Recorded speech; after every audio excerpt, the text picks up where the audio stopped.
नमस्कार, स्वागत है आपका ईटी नाउ स्वदेश पर। आप देख रहे हैं कल की तैयारी। मैं हूं आपके साथ सौमित्र बुतकर। अगले आधे घंटे में हम बताएंगे कि आज के ट्रेडिंग सेशन में किस तरह कारोबार हुआ और अब कल के लिए आपको किस तरह की तैयारी कर लेनी चाहिए।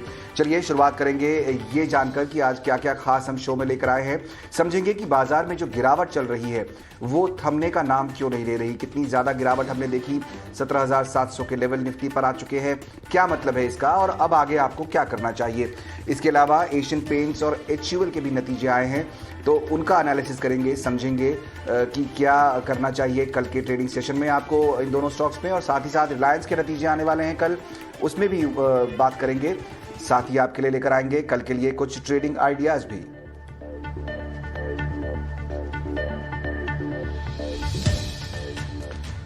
चलिए शुरुआत करेंगे बाजार के साथ, जहां पर हमने देखा कि तीसरे दिन आज गिरावट हावी रही। वीकली एक्सपायरी का दिन भी था आज और कई खबरों के चलते हमने देखा कि काफ़ी हलचल बाजार में रही। स्टॉक स्पेसिफिक एक्शन था, नतीजों की वजह से कुछ स्टॉक्स गिरे, कुछ अच्छी खबरों की वजह से चलते हुए दिखाई दिए। कैसा रहा बाजार के लिए आज पूरा दिन, बता रही है मेरी सहयोगी पूजा त्रिपाठी। बाजार में लगातार आज तीसरे दिन गिरावट देखने को मिली। निफ्टी 17,800 के नीचे क्लोज हुआ और सेंसेक्स में भी करीब 590 अंकों की गिरावट देखी गई। वहीं बैंक निफ्टी में भी आज दिन भर लाल निशान में ही कारोबार होते हुए दिखाई दिया और तो हर तरफ चौतरफा यहाँ पर बिकवाली ही देखने को मिली और आज भी दबाव के साथ कारोबार हो रहा था। लेकिन दिन भर नतीजों और खबरों के चलते आज दिन भर हमने देखा कि जो छोटे मझोले स्टॉक स्पेसिफिक एक्शंस थे वो काफ़ी ज़्यादा रहे।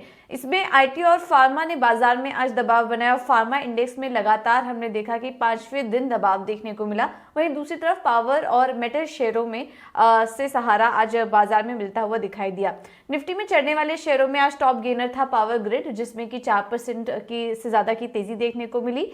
इसके बाद भारती एयरटेल, ग्रासिम और JSW स्टील, ये कुछ ऐसे पावर और मेटल स्टॉक्स थे जो कि आज मजबूती के साथ कारोबार कर रहे थे। इसके अलावा गिरने वाले शेयरों में कमजोर था बजाज फिंसर्व, नतीजा आने के बाद यहाँ पर कमजोरी देखी गई। बजाज ऑटो में भी अच्छे नतीजों के बावजूद यहाँ पर आज स्टॉक में गिरावट देखी गई और निफ्टी का टॉप लूजर था। इसके अलावा डीवीज लैब और इन्फोसिस, आज IT शेयरों में भी कमजोरी के साथ कारोबार होता हुआ दिखाई दिया और इन्फोसिस में आज भी कमजोरी देखने को मिली है। कुछ स्टॉक्स में आज नतीजों के दम पर कुछ इम्पैक्ट देखा, जैसे कि बजाज ऑटो, नतीजे अच्छे थे लेकिन उसके बाद भी स्टॉक में दबाव के साथ कारोबार हो रहा था। ICICI लोम्बार्ड में आज कमजोरी थी नतीजों के चलते और टाटा कम्युनिकेशन में भी कमजोर नतीजे थे, जिसके चलते आज स्टॉक में गिरावट देखने को मिली है। मिड कैप IT लूजर्स में पर अगर नजर डालें तो आज Oracle financial, Coforge, L&T info और एम्फेसिस, ये कुछ ऐसे स्टॉक्स थे जहां पर कि आज दबाव देखने को मिला। वहीं बढ़ने वाले शेयरों में आज कुछ चुनिंदा मिड कैप स्टॉक्स थे जहां पर कि काफी अच्छी तेजी दिख रही थी, जिसमें कि जस्ट डायल में आज करीब 11 से 13% की तेजी देखी गई। टाटा एलेक्सी में आज दूसरे दिन हमने देखा मजबूती के साथ कारोबार हो रहा था। चोलामंडलम इन्वेस्टमेंट में भी अच्छी मजबूती थी और दीपक नाइट्राइट में भी आज 7 से 8% की मजबूती देखने को मिली। बिल्कुल, और इस बाजार में क्या करना चाहिए आपको, बाजार के दिग्गजों से हमारी बातचीत लगातार ईटी नाउ स्वदेश पर चलती रहती है। करेक्शन बाजार के लिए हमेशा अच्छा होता है, ये मानना है IIFL सिक्योरिटीज के डायरेक्टर संजीव भसीन का। बाजार की गिरावट पर कब ब्रेक लगेगा, साथ ही बजट तक बाजार किस स्तर पर पहुंच जाएगा, इन सभी को लेकर संजीव भसीन ने अपनी राय रखी है। आइए सुनते हैं। मार्केट 16,400 से 18,400 हो गई। 600 पॉइंट का करेक्शन बहुत शार्प और बहुत अनवारंटेड था। उसके लिए लोकल कोई कारण नहीं, ग्लोबल क्यूज हैं, डाउ has corrected, yields have gone up, but ये सब ग्रोथ की निशानी है। इन्फ्लेशन बढ़ रहा है, इंडिया में अंडर कंट्रोल है, इंडिया के नंबर्स अच्छे हैं, रुपी स्टेबल है। हमारे यहाँ कोविड का जो थर्ड वेव है, इट इज मोर और लेस इवनिंग आउट। तो मुझे बताइए निराशा की बात क्या है। 6 सेशन के बाद बजट आने वाला है जो ग्रोथ ओरिएंटेड होगा। इस समय क्वालिटी स्टॉक्स मिल रहे हैं, इसलिए क्योंकि जिसकी कंपल्सिव सेल ऑफ था वो सब कुछ बेच रहा है। आज के लूजर देखिए, IT स्टॉक्स जो सबसे फेवरेबल स्टॉक्स थे, HDFC, Bajaj twins. So I think the selling is overdone, but that's typical of a market. Leverage pledge are getting cut out.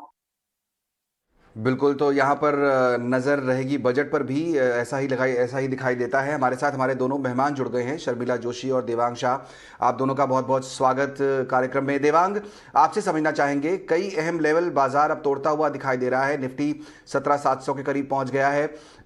आप कैसे देख रहे हैं इस डाउन ट्रेंड को, और क्या लगता है चार्ट देखकर, आपको लगता है ये गिरावट अभी और जारी रहेगी?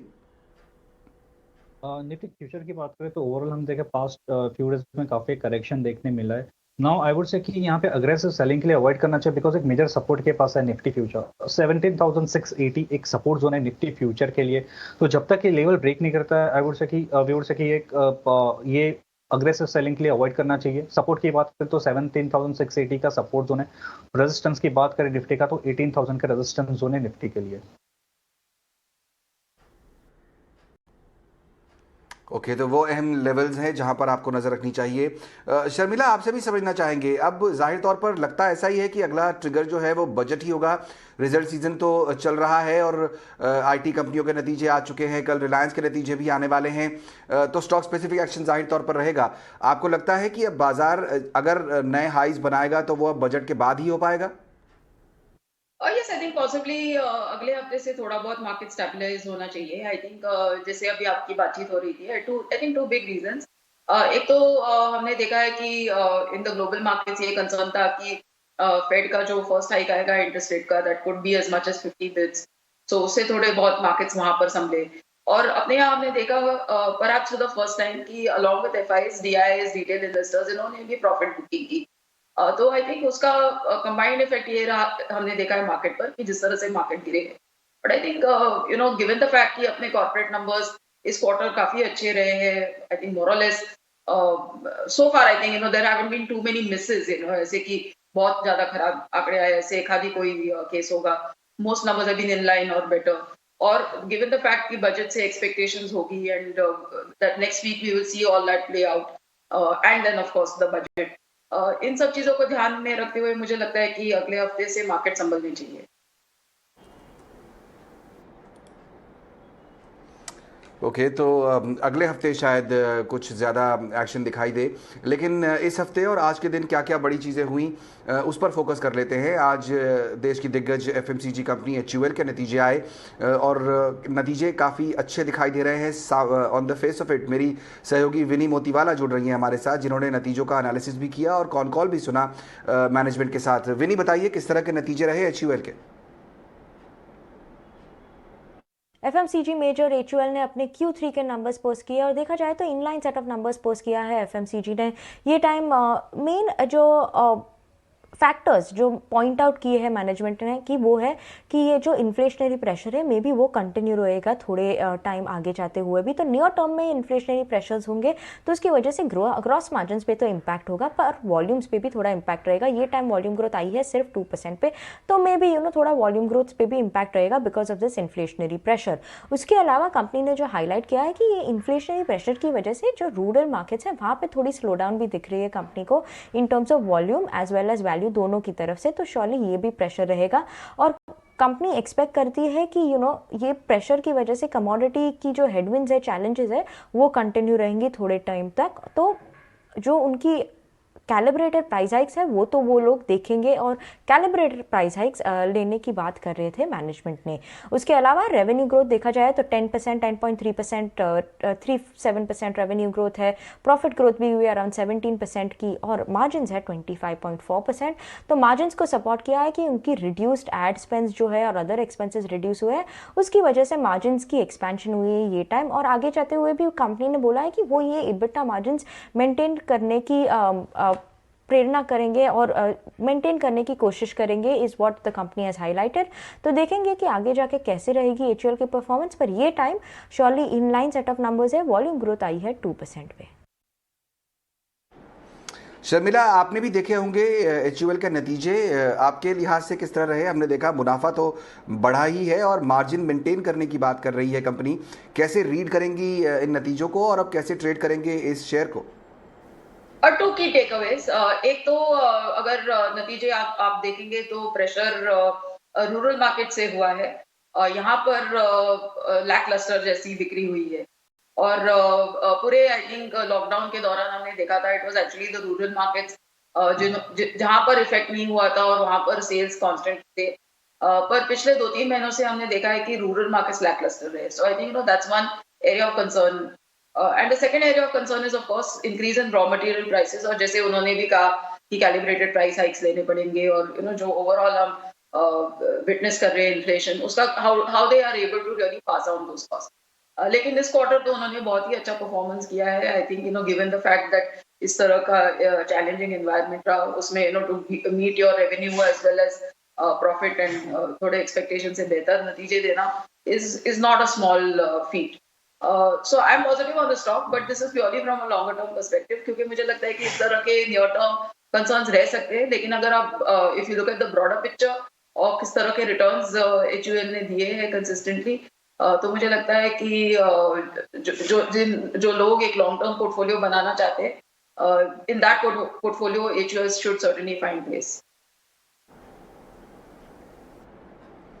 करेक्ट। तो लॉन्ग टर्म पोर्टफोलियो अगर आपका है तो HUL को जगह वहाँ मिलनी चाहिए। देवांग, आपसे जानना चाहूँगा, ये जो पूरा FMCG स्पेस है, अभी और भी नतीजे आएंगे और स्टॉक्स रिएक्ट करेंगे, लेकिन चार्ट्स के लिहाज से HUL, ITC, नेस्ले, ब्रिटानिया, किसका चार्ट आपको सबसे बेहतर लगता है और ऐसा लगता है कि यहाँ कुछ ट्रेड्स बनाए जा सकते हैं?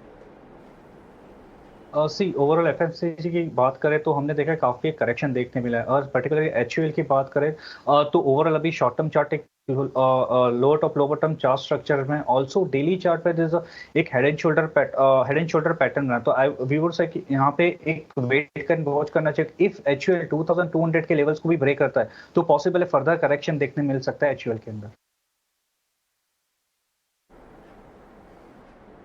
ओके, कुछ और करेक्शन भी देखने को मिल सकता है, देयर इज अ पॉसिबिलिटी। एक और नतीजे पर फोकस करते हैं, वो है एशियन पेंट्स। इसके दिसंबर तिमाही के नतीजे आए, क्या परफॉर्मेंस दिया कंपनी ने? विनी एक बार फिर से जुड़ रही है हमारे साथ। विनी, एशियन पेंट्स के नतीजे को कैसे एनालाइज किया आपने? एशियन पेंट्स के Q3 नंबर्स देखे जाए तो in line set of numbers है ओवरऑल कंसेंसस से और ET नाउ के पोल से मैच करते हुए। वॉल्यूम ग्रोथ, काफ़ी स्ट्रॉन्ग वॉल्यूम ग्रोथ आया है कंपनी का, 18% वॉल्यूम ग्रोथ और डबल डिजिट वॉल्यूम ग्रोथ तो सस्टेन रहा है। तो देख सकते हैं कि ये शो करता है कि मे बी डिमांड तो अभी भी चल रही है, क्योंकि स्ट्रॉन्ग वॉल्यूम ग्रोथ की पॉजिटिव साइन दिखाते हैं। बट मार्जिन पे प्रेशर तो बढ़ ही रहा है, और मार्जिन प्रेशर श्योरली इम्पैक्ट कर रहा है ओवरऑल ग्रॉस मार्जिन्स को, इबिटा मार्जिन्स को। वो इन्फ्लेशनरी प्रेशर जो है और इंक्रीज इन इनपुट कॉस्ट है, वो इम्पैक्ट कर रहा है overall margins of the company को।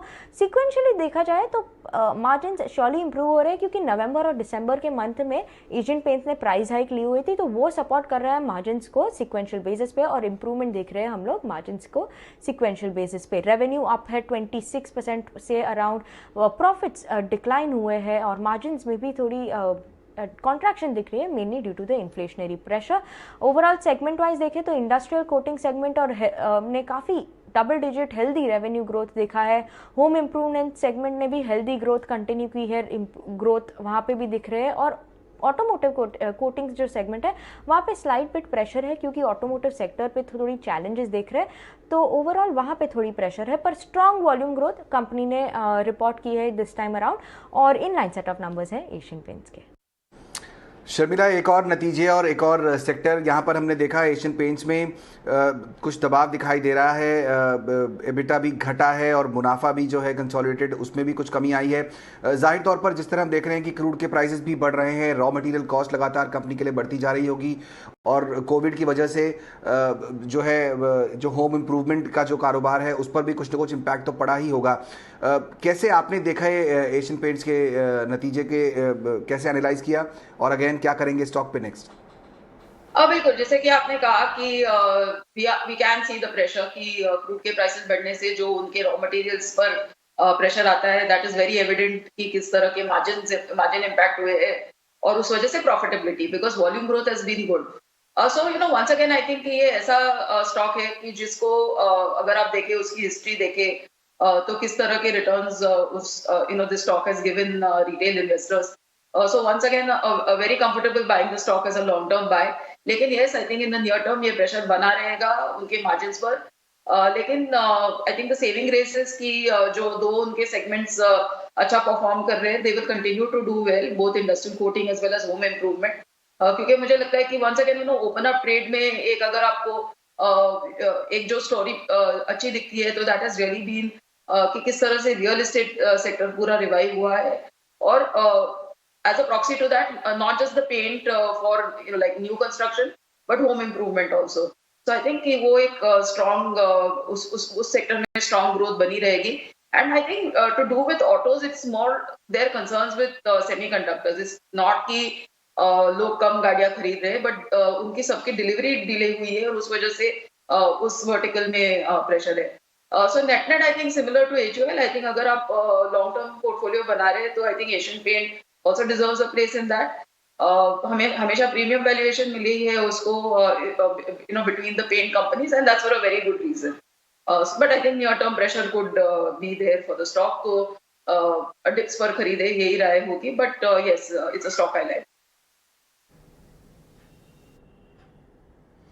ओके, तो डिप्स का इंतजार करें, डिप्स पर खरीदें एशियन पेंट्स को, वो बेहतर स्ट्रैटेजी होगी।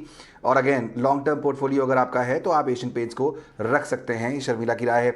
लेकिन फोकस करेंगे अब कल के जो सबसे बड़े नतीजे हैं उस पर। रिलायंस इंडस्ट्रीज कल अपने तीसरी तिमाही का नतीजे पेश करने वाली है और क्या उम्मीद की जाए हमारी देश की one of the biggest companies के साथ ऑयल मार्जिन किस तरह रह सकते हैं, जियो का परफॉर्मेंस किस तरह हो सकता है, ये सब एनालिसिस लेकर मेरे सहयोगी सौमीत सरकार हमारे साथ जुड़ रहे हैं। सौमीत, क्या उम्मीद कर रहे हैं कल आने वाले रिलायंस के नतीजों से?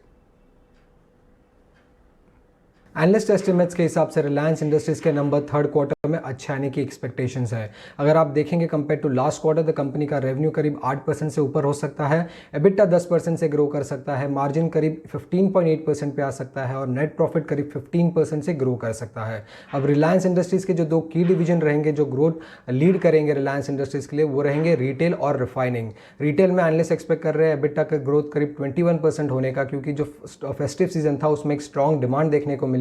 उसके अलावा कोविड रिलेटेड रेस्ट्रिक्शंस कम थे, स्टोर एडिशन काफ़ी रोबस्ट था और कंपनी का जो न्यू कॉमर्स बिजनेस है जियो मार्ट, उसमें भी अच्छा खासा ट्रैक्शन देखने को मिला। उसके अलावा जो O2C सेगमेंट है, ऑयल टू केमिकल सेगमेंट, उसमें एनालिस्ट एक्सपेक्ट कर रहे हैं कि एबिटा ग्रोथ करीब 13% की आ सकती है और O2C सेगमेंट में जो रिफाइनिंग डिवीजन है वो आउट परफॉर्म कर सकता है। और रिफाइनिंग डिवीजन आउट परफॉर्म करने के पीछे का कारण ये होगा कि Singapore gross refining margin third quarter में ऊपर की तरफ था और इसी कारण रिफाइनिंग बिजनेस जो है वो आउट परफॉर्म करेगा। अब अगर पेट्रोकेमिकल डिवीजन देखेंगे तो उसका परफॉर्मेंस करीब फ्लैटिश टाइप होगा कंपेयर टू लास्ट क्वार्टर और इसके पीछे का कारण यह है कि जो रॉ मटेरियल कॉस्ट था वो थर्ड क्वार्टर में ऊपर था। अब जो पेट्रोकेमिकल डिवीजन है इसके लिए जो रॉ मटेरियल है वो है गैस, और गैस प्राइसेस ऊपर होने के कारण कंपनी का जो गैस एक्सप्लोरेशन बिजनेस है उसको बेनिफिट हो सकता है और एनालिस्ट एक्सपेक्ट कर रहे हैं गैस एक्सप्लोरेशन बिजनेस का एबिटा करीब 71% से ऊपर हो सकता है। अब अगर हम टेलीकॉम बिजनेस देखें रिलायंस इंडस्ट्रीज का, तो उसमें एक stable set of numbers expected है एनालिस्ट को। रेवेन्यू, एबिटा, नेट प्रॉफिट करीब 4 to 5% से ग्रो कर सकता है और इसके पीछे का कारण होगा कंपनी का हायर आरपू और सब्सक्राइबर ग्रोथ। हायर आरपू हो सकता है क्योंकि कंपनी ने दिसंबर में टैरिफ हाइक लिया था, और सब्सक्राइबर ग्रोथ देखना जरूर इंपॉर्टेंट होगा क्योंकि अगर आपको याद होगा तो सेकंड क्वार्टर में कंपनी ने पहली बार सब्सक्राइबर लॉस रिपोर्ट किया था। उसके अलावा की चीज़ें जो इंपॉर्टेंट रहेगी रिलायंस इंडस्ट्रीज के रिजल्ट में वो है मैनेजमेंट कमेंट्री कैसी रही है, क्योंकि अभी हम जो थर्ड वेव देख रहे हैं उसके कारण जो रिटेल फुटफॉल है उस पर क्या इंपैक्ट हुआ है, उसका मैनेजमेंट कमेंट्री सुनना इंपॉर्टेंट रहेगा। उसके साथ कंपनी का जो प्रोग्रेस हो रहा है टुवर्ड्स वो न्यू एनर्जी बिजनेस वो जानना भी इंपॉर्टेंट रहेगा। कंपनी का जो नया फ़ोन लॉन्च किया था उन्होंने दिवाली में जो कि जियो फोन नेक्स्ट था, उसके लिए कैसा रिस्पॉन्स मिला है वो जानना इंपॉर्टेंट रहेगा। और आखिर में कंज्यूमर बिहेवियर कैसा रहा है जब से कंपनी ने टैरिफ हाइक लिया है दिसंबर में, ये जानना भी ज़रूर इंपॉर्टेंट होगा। तो बेहतर नतीजों की उम्मीद की जा सकती है। शर्मिला, सबकी नज़र रहती है जाहिर तौर पर रिलायंस इंडस्ट्रीज़ पर, मार्केट मूविंग स्टॉक है अपने आप में, और जैसा कि सौमीत का एनालिसिस कह रहा है, उन्होंने जितने भी एक्सपर्ट से बात की है उनको लग रहा है कि यहाँ पर परफॉर्मेंस बेहतर होगा, खासतौर पर जियो की साइड पर। आप क्या उम्मीद कर रही हैं कल रिलायंस के नतीजों से? बिल्कुल, आई थिंक आपकी नज़र जो है वो उनके नए बिजनेसेस पर रहनी चाहिए। Yes, I think in this quarter जैसे अभी आपकी बात हो रही थी कि जो रिफाइनिंग बिजनेस है, पेट्रोकेम बिजनेस है, that's expected to do well. लेकिन हमेशा हम जब रिलायंस के नतीजे देखते हैं तो ज्यादा ध्यान अब नए बिजनेसेस पर रहता है, because the companies at such a stage कि अब ऐसे लगता है कि जो उनका रोज का कारोबार है वो चलता रहे, लेकिन आगे क्या, व्हाट मोर, और आगे इनकी ग्रोथ कहाँ से आएगी। So retail has now started delivering for the company, और अब नजर रहेगी जियो और जो उनकी नई इन्वेस्टमेंट्स है क्लीन एनर्जी एक्सेट्रा उस पर। So it's going to be very interesting I think to really see कि किस तरह की कमेंट्री आती है उन सब चीजों पर। बिल्कुल, तो ये देखना ज़रूरी होगा कि मैनेजमेंट की तरफ से किस तरह की कमेंट्री आती है। उम्मीद तो की जा रही है कि नतीजे अच्छे होंगे। देवांग, रिलायंस के चार्ट्स भी काफ़ी इंटरेस्टिंग दिखाई देते हैं। यहाँ पर कुछ समय पहले एक ब्रोकरेज की रिपोर्ट आई और 2900 तक के टारगेट दिए गए थे। हमने देखा था कुछ चला था, शेयर 2500 के ऊपर भी गया था, लेकिन फिर आज वापस 2470 के लेवल पर आ गया है। चार्ट्स के लिहाज से आपको रिलायंस इंडस्ट्रीज़ कैसा दिखाई देता है? क्या कोई ट्रेड बनता है यहाँ पर? अगर रिलायंस इंडस्ट्रीज की बात करें तो ओवरऑल जो ट्रेंड है वो एक sideways to positive kind of thing trend है। तो आई वुड से कि यहाँ पे अगर जब तक 2400 के लेवल ब्रीच नहीं करे तब तक स्टॉक में बने रह सकते हैं। ऊपर की तरफ के जो लेवल है 2560 2600 एक स्ट्रॉन्ग रेजिस्टेंस जोन है, तो ये लेवल्स को देखना चाहिए रिलायंस इंडस्ट्रीज में।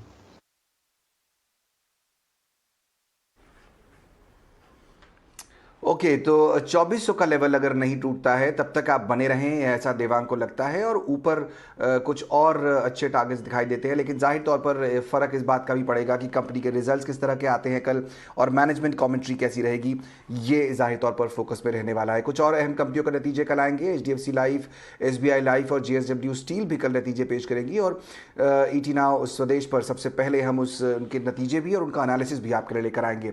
चलिए, शो में फिलहाल वक्त हो गया है ये जानने का कि हमारे मेहमान कौन से आइडियाज आज आपके लिए लेकर आए हैं। वक्त है VIP शेयर का।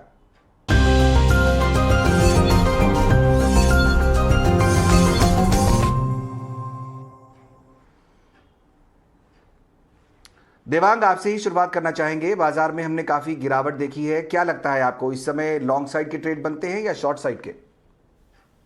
ओवरऑल जिस तरीके से हमने करेक्शन देखा मार्केट में नाउ, जैसे कहा कि मार्केट एक सपोर्ट जोन के पास है, जहाँ पे स्टॉक स्पेसिफिक अप्रोच रखना चाहिए। जो स्टॉक में ट्रेंड एक स्ट्रांग है वैसे स्टॉक को आइडेंटिफाई करना चाहिए। यहाँ पे पावर ग्रिड है first stock. Overall chart structure की बात करें तो काफी पॉजिटिव स्ट्रक्चर है, और अगर शॉर्ट टर्म की बात करें तो high top high bottom chart structure में आज हमने एक अच्छा ब्रेकआउट देखा है स्टॉक के अंदर। तो पावर ग्रिड खरीदने की सलाह रहेगी। स्टॉप लॉस यहाँ रखना चाहिए 204 का, टारगेट है 225। नेक्स्ट स्टॉक है बाटा इंडिया। तो बाटा इंडिया की बात करें तो ओवरऑल आज के सेशन में देखा एक राउंडिंग बॉटम पैटर्न फॉर्मेशन बना है डेली चार्ट, और ओवरऑल हमने ब्रेकआउट देखने मिला है। तो बाटा इंडिया खरीदने की सलाह रहेगी। स्टॉप लॉस यहाँ रखना चाहिए 2000 का, टारगेट है 2130 का। बिल्कुल, ये दोनों ही स्टॉक जो हमने देखे आज गिरते हुए बाजार में भी आज पॉजिटिव थे। बाटा 1% ऊपर जाकर बंद हुआ है। पावर ग्रिड तो करीब 5%, 5.25% ऊपर जाकर बंद हुआ। तो एक अच्छे ब्रेकआउट दिखाई देते हैं। दोनों पे ही नजर रख सकते हैं आप, यहाँ अपॉर्चुनिटी बनेगी। शर्मिला, आपके कौन से आइडियाज होंगे आज हमारे दर्शकों के लिए? दो आइडियाज रहेंगे। एक तो HDFC बैंक, इनके नतीजे आ गए हैं और स्टॉक हैज बीन, तो मुझे लगता है कि कभी कभी ये इस तरह की चीज होती है लार्ज कैप स्टॉक्स के साथ, you know, when there is a change of management and there are some other issues. लेकिन मुझे लगता है कि it's a matter of time when market starts realising कि इस कंपनी के अच्छे नतीजे है and you know it starts getting rewarded. और मुझे लगता है कि काफी लंबे टाइम से HDFC बैंक के साथ वो नहीं हुआ है। I think it's time to look at the stock. तो अगर आप लॉन्ग टर्म इन्वेस्टर है तो add HDFC bank to your portfolio, और मुझे लगता है इस लेवल से हमें अच्छे रिटर्न्स मिलेंगे।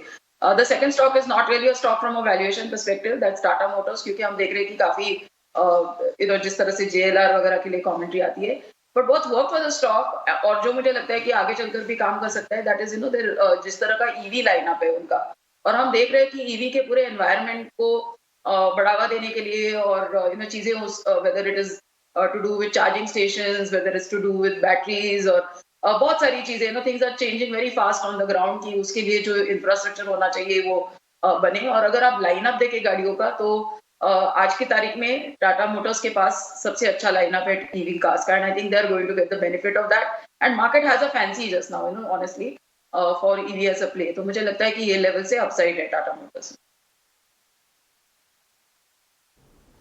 ओके, तो दो बेहतरीन बड़ी कंपनियां, HDFC बैंक जिस पर फोकस कर सकते हैं। अब आप जैसा शर्मिला बता रही हैं कि नतीजे आ चुके हैं, अब क्लैरिटी आ चुकी है पिछले क्वार्टर के हिसाब से, और अब आप आगे फोकस कर सकते हैं। साथ ही साथ टाटा मोटर्स, ये ध्यान रखिए कि ये ट्रेडिंग के कॉल्स नहीं हैं, ये थोड़े लॉन्ग टर्म कॉल्स हैं, तो आपको जो अपने पोर्टफोलियो में रखने हैं और उसके बाद 6 महीने साल भर तक के लिए ये अपॉर्चुनिटीज़, इन लेवल्स पर आप अपॉर्चुनिटीज़ ज़रूर देख सकते हैं। चलिए, बहुत बहुत शुक्रिया शर्मिला और देवांग आज शो में शामिल होकर हमसे चर्चा करने के लिए और अपने ट्रेडिंग आइडियाज़ भी बताने के लिए। फिलहाल कल की तैयारी की पूरी टीम को दीजिए इजाज़त।